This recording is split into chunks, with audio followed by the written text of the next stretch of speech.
Show 'em what you got, baby, show 'em you the shit. Gon' throw it to the wall, baby, something gon' stick, believe that. Fuck these other bitches, don't trip. You been working too hard, tell them niggas cut the check. I know you hustle, baby. Hello and welcome to the Talented Bitches radio show. I am your host, Mel from TalentedBitches.com. Today I am here with hypnotherapist Oresztesz Murgacs. Did I say that right? Perfect, yes. Exactly. I did it.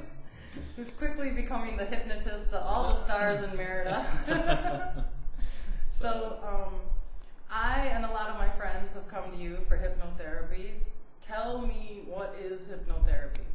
Hypnotherapy is basically the idea of working with the other part of our mind. There are two parts. There is the intelligent part, and there is the feeling part of the mind, or conscious and subconscious minds. And usually good advice and good talks and just, I don't know, good advice from your friends usually goes to the logical part, and everything else goes to the subconscious mind, the subconscious part where your emotions are generated. And that's the reason of most of the problems that I have seen. That's where hypnotherapy focuses on. We work with that subconscious mind and change either the emotions or the feelings, the physical feelings generated by the emotions, because our body and mind are really deeply connected. So what exactly are you doing though when you say you're putting someone under hypnosis? Is it like you're doing magic on them? Are they going under a spell? It kind of feels like it too, but no, it's not magic. It's entirely natural. Every single one of us goes into natural trance states all the time. When you're watching TV, maybe you have tried talking to someone that is watching television, and it's kind of hard to grab their attention. They are in a trance state. Or maybe it happened to you that, I don't know, you're driving back from work to home, and it's the last 5 minutes are just gone. You're already at your driveway, and just, I don't even remember how I got here. Those are natural trance states. So, and I do try not to say putting people under, because that kind of gives the, well, it was a thing of my teacher. He always said, don't say that you put people under, because that might make them think that they're under your control or under a spell or something. It's a completely natural state of mind, but a very efficient state, because hypnosis and many natural trance states, like the trance state when you're in a movie and you manage to think that whatever is happening on the screen is so real that it makes you feel different, or when you're so into something that the rest of the world is completely lost to you. That's when you are in a trance state, just like hypnosis. And what we do in hypnosis is basically a result of more than 200 years of experience and investigation of how the mind works. So that's basically the idea that is being applied to give positive ideas and better suggestions, better ways, better emotional ways of the mind to function. And how many years have you been doing hypnosis? I've been living entirely off of hypnosis for over 5 years, but I've been interested in it my whole life. I've been reading about it. I've been reading about neuro-linguistic programming, Ericksonian hypnosis, classical hypnosis, just everything, mind control, whatever. My first book was the one that I think some Jose Silva or somebody wrote. I think it was brain control or mind control, just basic progressive relaxation exercise. That was the whole book, and it was amazing stuff. Now, where are you from again? From Hungary. You're from Hungary, and then how did you end up in Merida, Mexico? Well, the original idea was to work in a place where I would be able to learn Spanish, because I already spoke English, because I lived in the States for over a year. So with a friend, we decided to go to the Dominican Republic and find a work in a hotel, or we thought it was going to be easy, and it was not. So then we decided to come over to Mexico with the last bit of our money, and then that's where we found a great place to work, and just to start with, and that's where I met my wife, and that's pretty much the story summed up. Is that very where you quickly. found your hypnosis teacher, or when did you start studying, formally being trained for hypnosis? It was about a little over 5 years. That's when I started getting formal certifications, formal training. Yeah. And that was here in Mexico? Or? Yes, that was here in Mexico. Well, I have participated in some courses online. I have also traveled, so that's where I got most of my formal training. But as I said, hypnosis is such a field that there are completely every day new discoveries are being made, and as the mind is just so particular, every single client is different.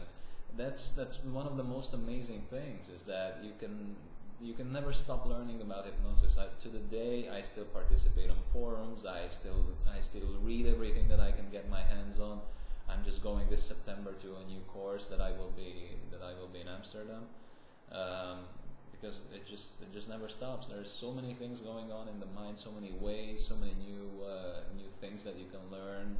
Emotional freedom technique, just I don't know, everything that just comes up. It's so fascinating, and so many angles to look at the mind. Do you think that anybody can be hypnotized, or do you think there's people who can't be? Anybody can be hypnotized. The thing is, not everybody is in the right mindset every moment. So if the question is that if I have people that do not go under, very rarely, yes, I do.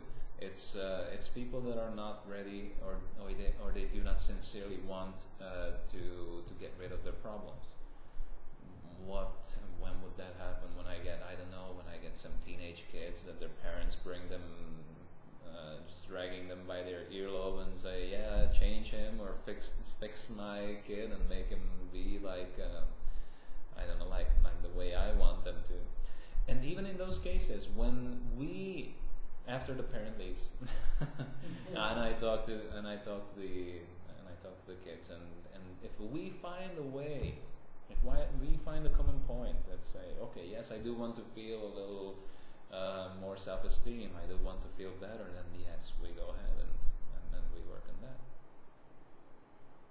Do you think that sometimes it's people are maybe resisting because they don't want to give up control?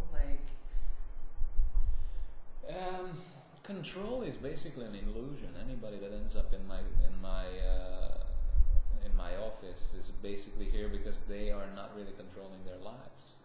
So if you need to go to someone to help you, that means that you're already no longer in full control of your life. That means that you're doing things that you don't want to do. That there is a part of your life that is just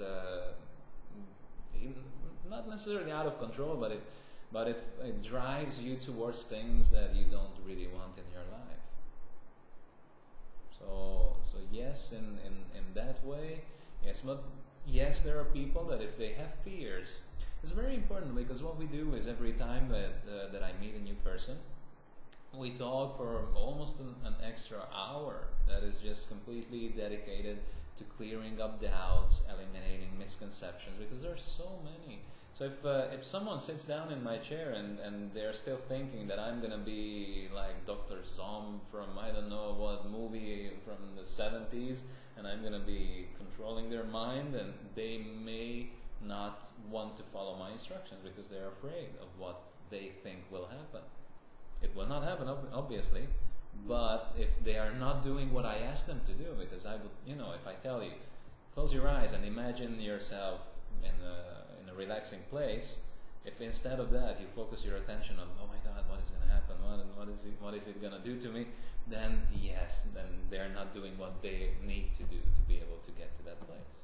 So in that case, it's a yes. Yeah.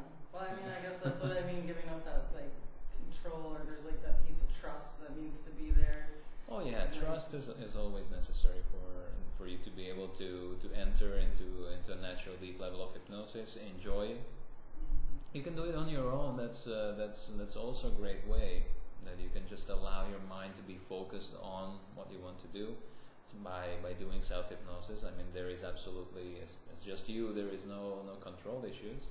The only problem is that that in those cases it needs to be, when it's a person-to-person therapy, then I can switch my delivery. I can go faster if that's what you need. I can go slower if that's what you need. I can go a little more paternal, more decided, or just a little more maternal and soft and letting go, depending on whatever is needed for the person. If it's a recorded product, then that would be just, when you're making those products, you just try to be as generally accessible to everyone as possible. And were those things that were in your training, or is that more your technique, or that's the general, like when they were teaching you to do hypnosis, the way that you adapt to every single person? That, yes, it was something that I think came more with experience on just how to deal with people, how to adapt your delivery style to every person. It is something that comes a little bit more with experience on just how you reach out to every person from the very beginning. Well, like what you do and what, say, a stage hypnotist does is very different. Oh yeah, definitely. Why are they able to make people cluck like chickens and like do silly dances and like what's going on there? Do you know? Like. Yes, in fact I know very well. What happens is if someone gets on the stage of a stage hypnosis show, there is always a certain agreement. My teacher always said you have to establish a hypnotic contract. They said it's not a paper that you need to write. It's basically an agreement that says from one side, I'm going to follow your instructions, and on the other side, I am going to guide you with all my knowledge and you will be safe. And that's basically the contract that exists in any hypnotic interaction. In a stage hypnosis setting, what happens is the person that comes out, the stage hypnotist, must entertain a crowd with 15 empty chairs and his mind and his knowledge. So first of all, he needs to build rapport with the people that are out in the audience and gain the trust of some people that will, when he calls for volunteers, come up on the stage and follow his instructions. That already is a requirement, that they are volunteers. They're not being dragged up by their ears. They are volunteers. They're coming up on their own accord. That already states many things. They say, I have a little bit of exhibitionism. I don't have any problem with doing a couple of silly things on stage. It says they already know that it's a stage hypnosis show, so they know that there may be some things, and okay, that's fine. With them walking up on the stage, it already says that they are okay with that. And then what follows is a hypnotic induction. In that induction, the stage hypnotist really cannot afford the luxury of just spending half an hour with one of the volunteers if that's what they need. So he just weeds out everybody that is just not following just like this very quickly, very rapidly everything that he says. So basically he's left with the people that are in the best disposition, that are just following every single instruction, that have no problem. Probably they are the people that would be the first ones to stand up in a party and start dancing. Probably they are the ones that are they just like fun, or they're just very interested in just getting rid of their regular constraints of how their life's supposed to be. Because in a stage hypnosis show, you always have the wonderful, what would that be? Just a wonderful excuse that you can say, he made me do it, I didn't want to, I was hypnotized. But in fact, it's always it requires the participation of the volunteers. Because if there is none, then there is no show. So, and yes, from once they allow themselves to be guided into that deep state, it's a different mindset. What happens is that they just stop caring. So they just don't care if they look silly, clucking like a chicken or barking like a dog. Although I kind of resent those kinds of shows, because they don't really appreciate that level of trust that is required for hypnotic interaction. So I think a good hypnosis show, when it's delivered with respect, it's one of the best entertainments that is inspiring, that is thought provoking. Because if you see someone on stage, if you see the shyest person, they tell him you're Elvis Presley or you're Michael Jackson, and that the shyest person just goes out and starts to dance and sing in front of 300 people. That to me shows the amazing powers of the mind. It doesn't matter how you put it. It's that person that would never think himself to be able to do that can in fact go ahead and do it. That already shows just how amazing the mind can be. And again, some things that are just plain not done anymore. The pain control proves when they just remove the pain from the hand and they just pinch it with something. That is just that is just way too dangerous now. Nobody does that. But in the old days they used to do it, and our minds didn't change that much. So that has amazing applications in the medical field. Or my favorite example is when in a stage hypnosis show they would tell someone, your feet are stuck to the floor.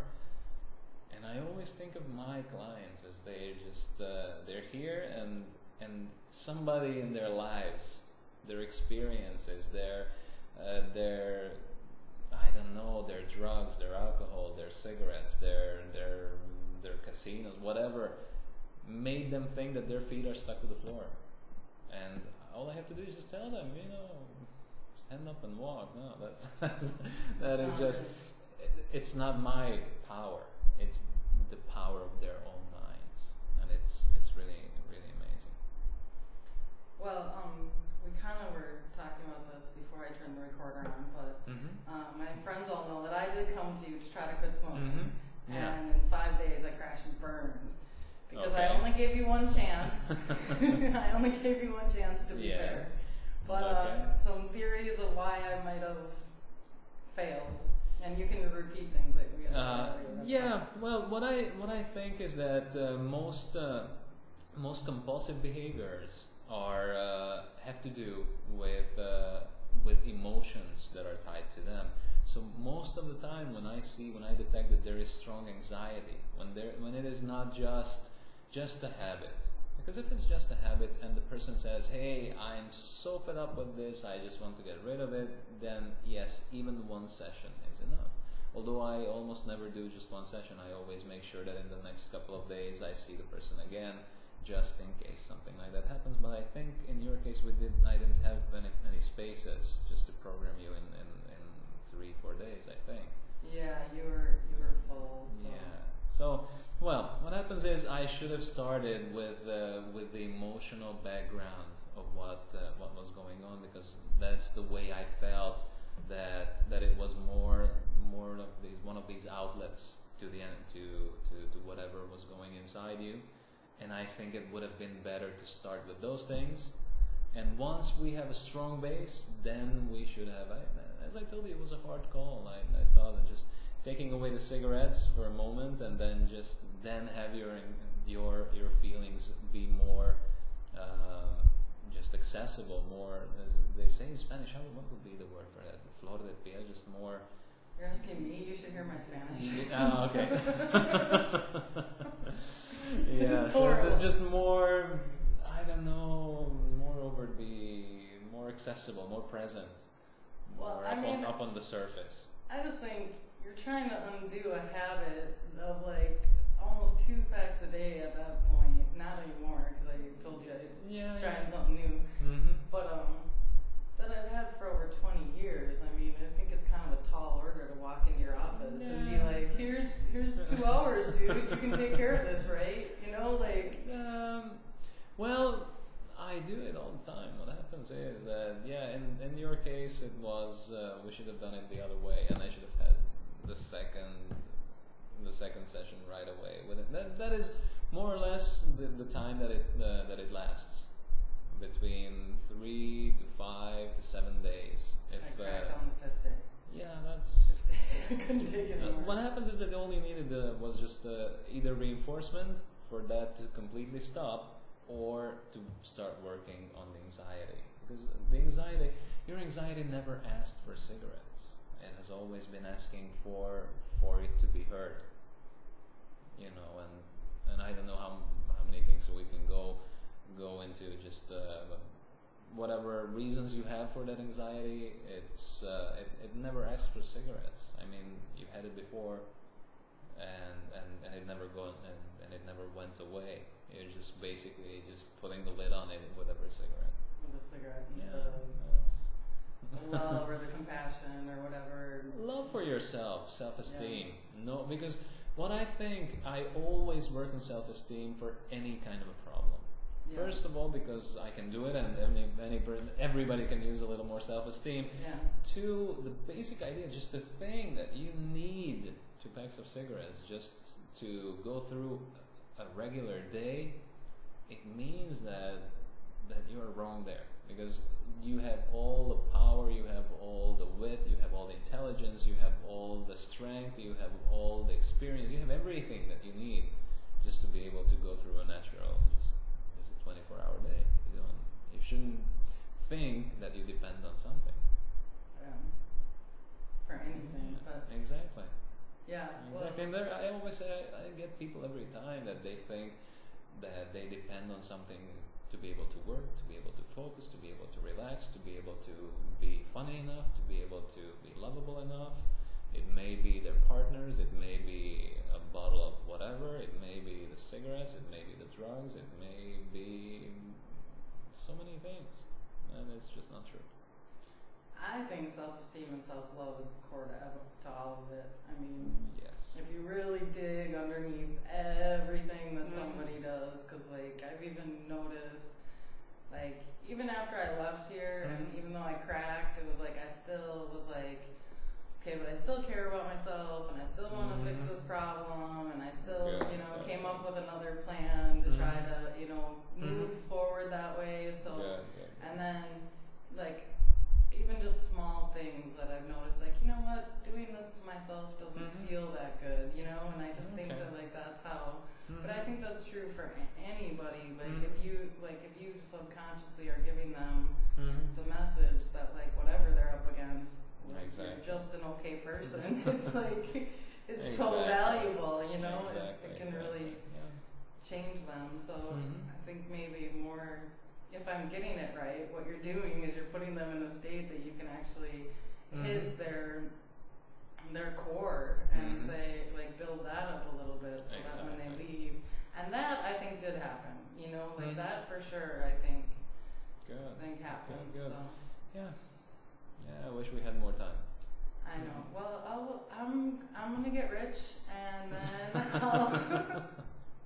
I'm gonna have everything: masseuses, hypnotherapy, whatever. Good. The yoga teacher, the cook. It's all in the works. Don't worry. But all right.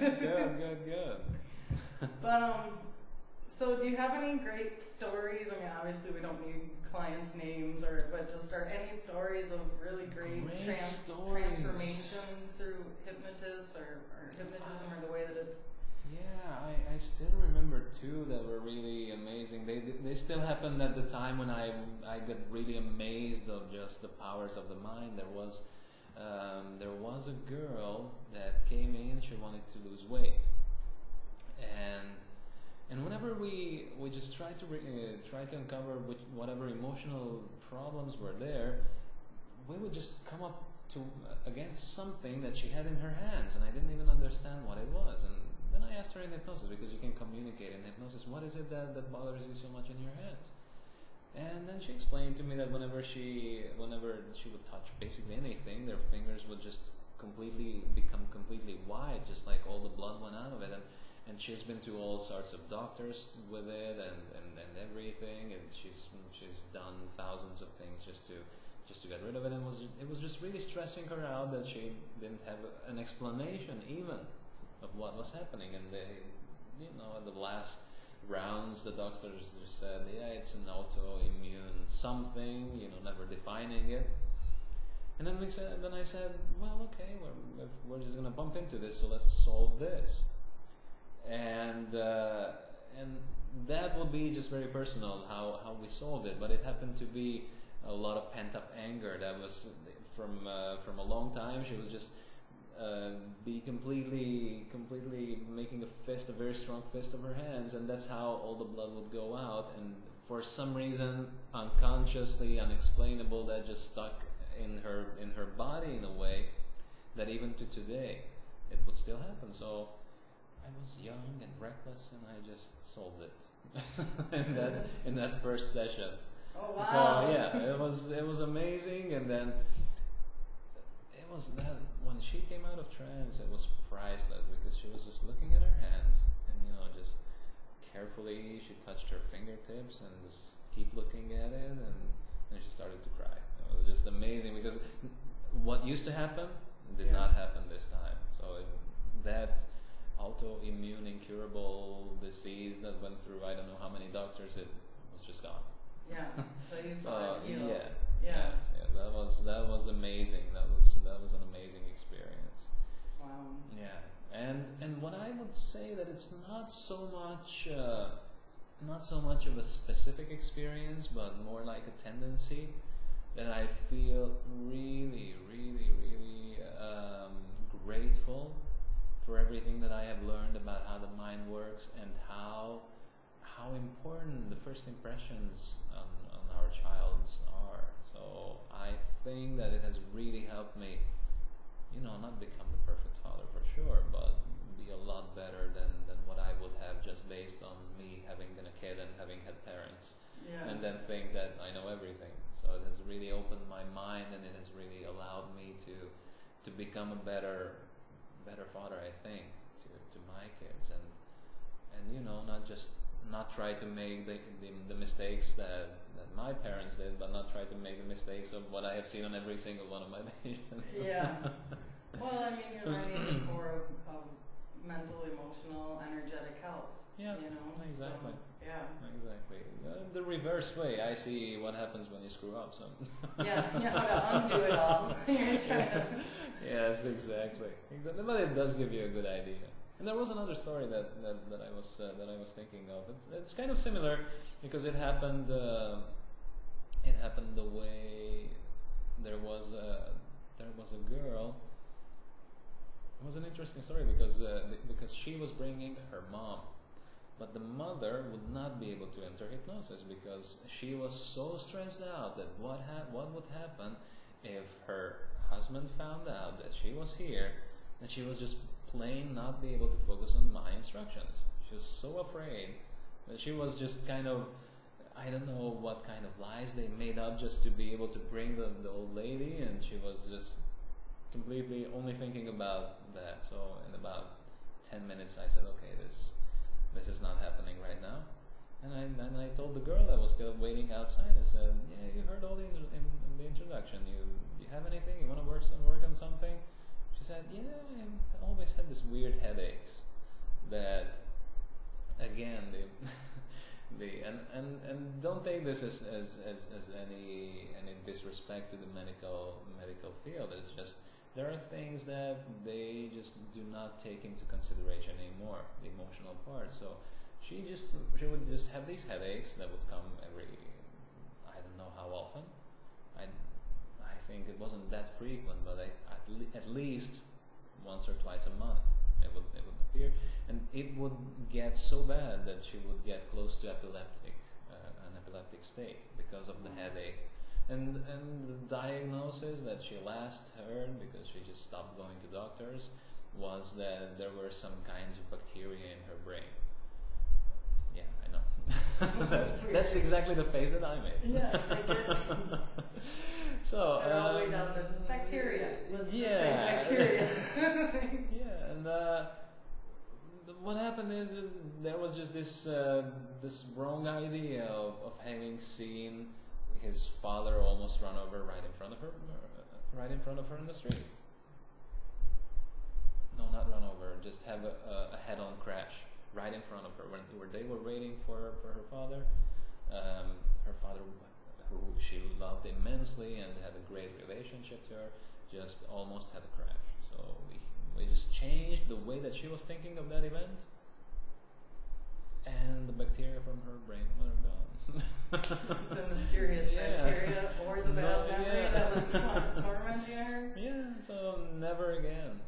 And these are very interesting to me because they're very impressive stories. But most of it, I mean, just to be able to lose weight, to stop smoking, to stop drinking. I mean, those are amazing changes in your life. I mean, even a migraine, that is one of the easiest things to change. It can, to me, it's just like, okay, another insomniac or another person to lose weight, but it just completely allows you to change your entire life. Yeah, when something like that changes, it's huge.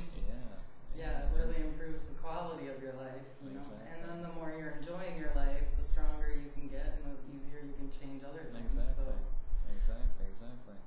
Well, we're running to the end, so give me a rundown. Basically, you can help people with anything that they... Whatever your mind controls. I mean, I don't claim to cure anything, because that is just... I mean, whatever you can help with. I can set. I always think that the body, as the old, as the ancient Greeks said, the tendency of the body is towards health. So if there is no abuse coming from our part, not sleeping, not putting poison into our body, not overexerting it with excess food, with excess alcohol, with whatever, then the body should be healthy. So whatever is emotional, definitely we can deal with it. We can change the way that people feel, people think. You can completely change the perception of pain. That is an amazing thing for sports people, for pain that's been going around. There is one of my patients that speaks English, that she had an amazing, completely reconstructed her whole ankle after 23 years. So you can change pain. You can, I don't know. You can help. You can change habits. That's one of the important things. Addictions. Those are all emotional based. I have helped people with insomnia, with headaches, with fears, with phobias, with basically, yes, anything that is emotional, anything that is even physical stuff. I mean, even if you're obviously if you're tense, if you're anxious, that's not going to help any recovery process, or it just makes it worse. Reducing stress, that is emotional but also affects your body. So there is a very strong mind and body connection where you can help in so many things that will have either a direct or an indirect effect on your health getting better. So if people would like to use your services, how do they get in contact with you? They can visit it. They can always visit the site that is liberesumente.com, which is freeyourmind.com, but I could not get that one. So it's in Free your mind. It should be in Spanish. It's liberesumente.com. Okay. They can call on 252-7506. That's the number. Okay. Or they can just send me an email, which would be informacion with a C as it in Spanish. Informacion at, again, liberesumente.com. Okay, I'll put it under the video too. Oh, thank you so much. Yeah, it was really nice talking to you. I really appreciate it. It's been interesting you so much. too. I just have one more question. Go ahead. Okay, you know that big basket of cigarettes that you have? Yes, you want to take a picture of them? Can I have it? I didn't quit, remember? Can I have that? Like, what do you do with that? Do you smoke those at the end of the night? No, that's for when I have my patients bring their last pack of cigarettes. Yeah, and I threw some in there, so you owe me some, because I'm just saying, can I have You can have yours, yes, you can Mine have yours are still in there? Gross! Yeah, sure. That's really why I came here. I was like, I'm kind of broke, and I started smoking again. I know somebody with a big basket of cigarettes. All right. Okay. All right. That's my Okay. my phone. All right. Thank you very much. You're welcome. Thank you. That's my smoking timer. I can go have a cigarette. All right. Thank you.